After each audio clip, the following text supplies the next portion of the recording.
கொடும்பாலூர் கிராமத்துல இந்த கோயில நிறைய பேருக்கு தெரியாது. மூவர் கோயில் தெரியும், ஐவர் கோயில் வந்திருப்பாங்க. ஆனா இந்த கோயிலுக்கு யாரும் வந்திருக்க மாட்டாங்க. அந்த சிற்பத்தை பாருங்க, யாழி எப்படி பாருங்க, யாழி வரவேற்கிற மாதிரி இருக்கு. சும்மா செதுக்கியிருக்காங்க அந்த காலத்துல. அந்த மூவர் கோயில், கொடும்பாலூர்ல உள்ள மூவர் கோயிலும் உள்ள ஒரே கட்டிடக்கலையில தான் இருக்கு. எனக்கு தெரிஞ்சு இது மேலே ஏறுவோம். இதான் மதில் சுவர். வாவ்,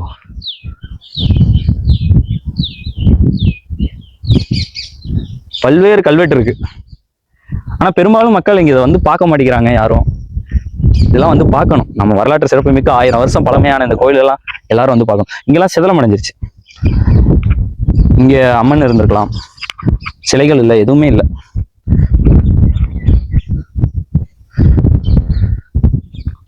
தெரியுதா? இதான் மதில் சுவர். அவ்வளவுதான். இதுதான் கோயிலோட மதில் சுவர். நமக்கு இந்த லெவல்லே முடிஞ்சிருது. அங்க பாத்தீங்கன்னா கோயிலோட தெப்பக்குளம் அங்க இருக்கு. அதுவும் மன்னர் காலத்துல இருக்கிறது தான். தொல்லியல் துறை கண்ட்ரோல்ல இருக்கு. அவ்வளவு நீட்டா இருக்குங்க, பராமரிப்பு சூப்பரா இருக்கு. உள்ள போய் பார்ப்போம். உள்ள வந்த உடனே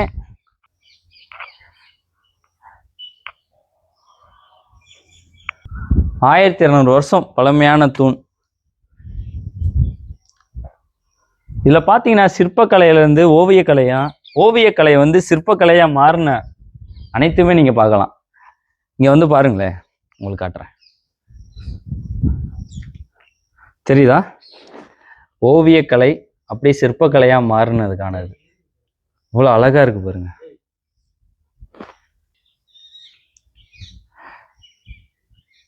இந்த தமிழை பாருங்க. இந்த மண்டபம் இருக்குல்ல, நம்ம இந்த மண்டபத்துல இருந்து அப்படியே கீழே இறங்கணும்னா ஃபர்ஸ்ட் இந்த நந்திக்கு ஆப்போசிட்லேயே பார்த்தீங்கன்னா இந்த தமிழ் கல்வெட்டை பாருங்களேன், எவ்வளோ தெளிவாக இருக்குன்னு.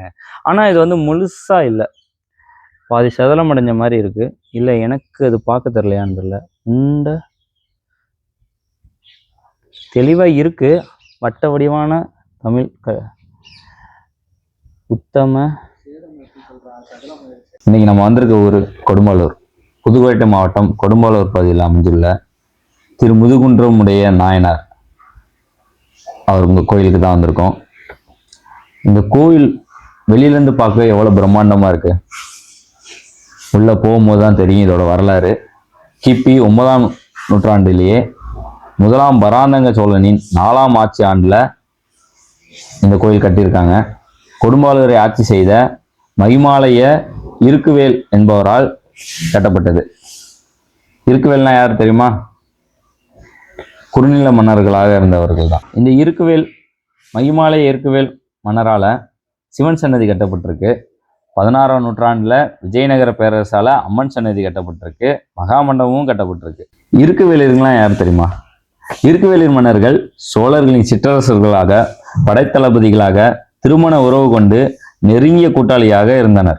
இருக்குவேலியர் வம்சத்துக்கு கொடும்பாலூர் தான் தலைநகரா ஆட்சி செஞ்சிருக்காங்க. கொடும்பாலூரை சுற்றியும் உள்ள பகுதிகளை. இன்னொரு சிறப்பான விஷயம் இருக்கு. சிலப்பதிகாரத்திலேயே உறைந்தூரிலிருந்து மதுரை செல்லும் பெருவழியில் அமைந்த முக்கிய வணிக நகரமாக கொடும்பை, அதாவது கொடும்பாலூர் இருப்பதாக கூறப்படுகிறது.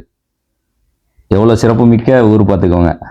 தேவாரம் பாடப்பெற்ற வைப்பு தலங்களில் ஒன்று இந்த ஊர். இந்த கோயிலோட கருவறை சதுர வடிவ நகரபாணி விமான அமைப்புல இருக்குங்க. முற்கால சோழர்களின் தனித்துவமான சிறப்பு கலைக்கு சிறந்த சான்று இதுதான். இந்த கோவில் முற்கால சோழர்களின் சின்னம். முதலாம் பராந்தக சோழன் மற்றும் சுந்தர சோழன் இந்த கோவில் கட்டுவதற்கு நந்தா விளக்கு எரிப்பதற்கும் அளிக்கப்பட்ட கொடை பத்தி இந்த கல்வெட்டுல இருக்கு. பேரரசர் முதலாம் ராஜராஜ சோழனோட கல்வெட்டு இருக்குங்க. கொடும்பாலூர் செயல்பட்ட ஐநூற்றுவர் எனப்படும் புகழ்பெற்ற வணிக குழுவை பற்றி அதுல குறிப்பிட்டிருக்காருங்க. முதலாம் குலோத்துங்க சோழனோட கல்வெட்டு என்ன சொல்லுதுன்னா, இந்த கோவில் சேதமடைந்து அதை சீரமைச்சதை பத்தி அந்த கல்வெட்டுல தெள்ள தெளிவாக கொடுத்துருக்காரு. கடைசியா விஜயநகர காலம் கிபி 1532 அவங்க காலத்துல அந்த அம்மன் சன்னதியும், அந்த அம்மன் சன்னதிக்கு அம்மனுக்கு என்ன பேர் வச்சிருக்காங்கன்னா திருமுதுகுன்றத்து நாச்சியார் என்று அவங்க பேர் வச்சு இந்த கோயிலுக்கு திருப்பணி செஞ்சிருக்காங்க. இந்த கோயிலை வந்து எல்லாரும் பார்க்கணும். வரலாற்று சிறப்பு மிக்க கோயில்.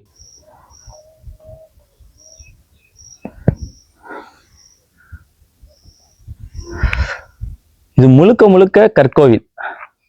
அந்த கற்கோவில பாருங்க, இதே பாணியில தான் நமக்கு மூவர் கோயில் இருக்கும். இதே பாணியில தான் நமக்கு விஜயாலய சோழீஸ்வரமும் இருக்கும். இங்க உள்ள கற்கோயில் எல்லாமே அருமையான படைப்பு. இந்த மதில் சுவரோட கார்னர்ல பார்த்தீங்கன்னா எங்கேயுமே ஒரு அறை இருக்கு. இதுல யார் இருந்தாங்கன்னு தெரியல. இதுக்கு பின்னாடி பாத்தீங்கன்னா அது வந்து ஏரி கரையில தான் இந்த கோயில் அமைஞ்சிருக்கு. இங்க இருந்த சிலைகளும் இல்லை, அகற்றப்பட்டுச்சு. ஓவியக்கலை அது அப்படியே சிற்பக்கலையா வடிவச்சிருக்காங்க. அது பாத்தீங்கன்னா ஓவியம் மாதிரியே இருக்குங்க. அவ்வளோ நுணுக்கமான டிசைன். இது பாத்தீங்கன்னா தமிழ் அழகா தெரியுது பாருங்க. தாரு, அதுக்கப்புறம் தெளிவான இது இல்லை. பல வருடங்கள் தாண்டி நிக்குது இந்த சிவன் கோயில்.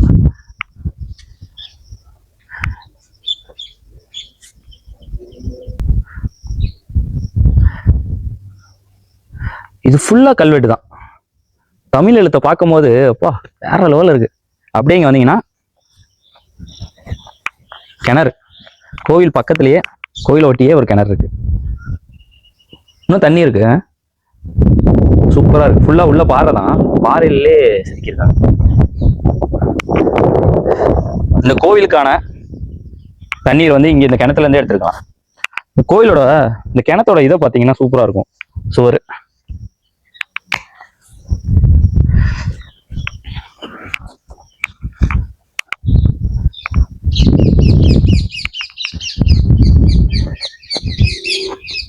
இது கோவில் என்ட்ரன்ஸ்லயே உள்ள கல்வெட்டு. இந்த கல்வெட்டுலாம் கொஞ்சம் தெளிவா இருக்கு. இந்த கோவில் யார் கட்டியது, இதுக்கு யார் என்னென்ன குடைகள் கொடுத்துருக்காங்க, அதான் அதை பத்தின கல்வெட்டு தான் அது. ஒரு சிறிய மண்டபம் தான், ஆனா அந்த மண்டபம் பார்க்க அவ்வளவு அமைதியா சூப்பரா இருக்கு. இங்க இருக்கு பாருங்க சிற்பம். இங்க இது கொஞ்சம் இதா இருக்கு. இது எனக்கு தெரிஞ்சு இது மன்னரா இருக்கும். மன்னர் வந்து இந்த சிவனை வந்து வழிபடுற மாதிரி சிற்பம் செதுக்கியிருக்காங்க. இங்க ஒரு பெண் நடனம் ஆடுற மாதிரி. இந்த சிவாலயம் வந்து தொல்லியல் துறை கண்ட்ரோல்ல இருக்கனால பூட்டி தான் இருக்கும். நம்ம இது யார் இங்க இருக்கா என்னன்னு கேட்டு வேணா நம்பர் வாங்கிட்டு வந்து வேணா பார்க்கலாம். இல்லைன்னா நீங்க வந்து வெளியில இருந்தே பார்த்துட்டு போகலாம். அவ்வளோ அழகா இருக்கு, அற்புதமா இருக்கு. கோவில் முழுக்க கல்வெட்டு இருக்கு. நம்மளோட வட்ட வடிவமான தமிழ் மொழியை இங்க பார்க்கலாம்.